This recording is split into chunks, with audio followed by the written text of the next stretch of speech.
Nasa pila ka tuig nga naguban ta sa church, nakita jud namo ang imuhang kinabuhi nga kana ganing willing gyud ka na magpagamit sa Ginoo, pero ang imuha lang yung time na atong pangayon karon sa Ginoo nga maano gyud ang imuhang schedule na matulong siya Sunday. Kay mo gina ang gusto sa Ginoo nga tibok adlaw, tibok weekdays na 8 sa Ginoo is para sa ato ang bulaton, ang Sunday is para gyud sa Ginoo. Amen. Kana gyud isa pod sa ako ang i-declare nga good health always, protection, favor sa Ginoo sa inyong kabaluman jud tangan. Ang inyong mga danggo dagahan jud mo gina-desire, pero kana gyud God's will, God hatag sa Ginoo sa tama gyud nga panahon para sa inyo natitata na the right time, no, nga ikuan sa Ginoo, itubagon sa Ginoo, na magpadayon jud na ang imuhang kinabuhi kay man kinabuhi niya titata na magpagamit lang gyud sa Ginoo para ang blessings, ang favor sa Ginoo na amang gyud magauban sa inyo. Padayon lang nga among kasing-kasing humble o kanang lang yung malipayon gyud kanunay nga bisan nasa nga mahimong gyud tang suga, no, mahimong suga nga atong kinabuhi nga si Jesus gyud ang makita sa atong kinabuhi sa trabaho, no, sa bisan asa nga ibutang ka sa Ginoo na agyud ang makita ang kahayag ni Jesus sa atong kinabuhi. Padayon lang gyud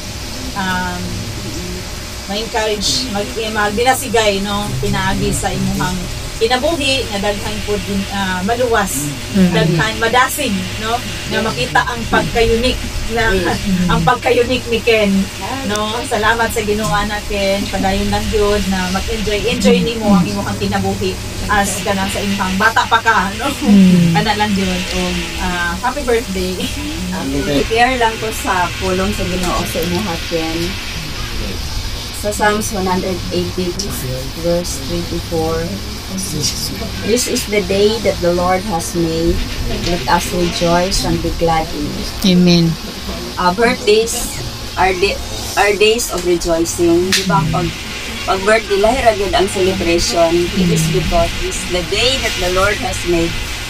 We have to rejoice kauban sa Redeemer's Day. Amen. And I am praying sa inyo, imuhang kinabuhi nga you will continue to trust in the Lord with all your heart. Amen. Not with your own understanding.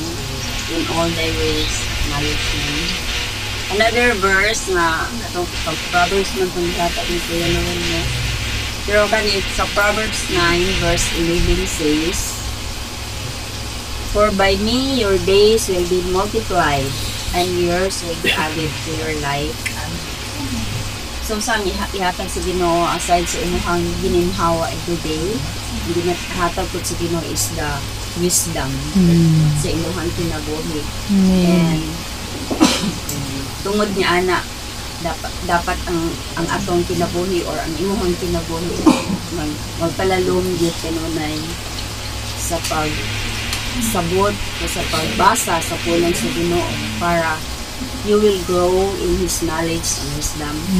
And everything gihatag sa Ginoo sa imuha, like the work, it's not an accident na trabaho, it's not an accident na partner nimo si tata, though we are praying sa inyong relationship, but somehow ihatag yun na siya sa Ginoo.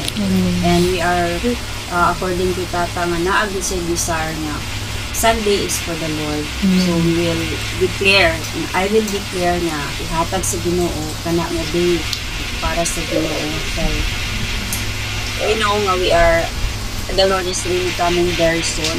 So kung i-focus na gid nato ang atong pagpanalagad sa Ginoo. Amen. So man nga ang ako ang declaration sa imuha nga the Lord will multiply sa imuhang kinabuhi. Finances man, and spiritual nimo nga bahin.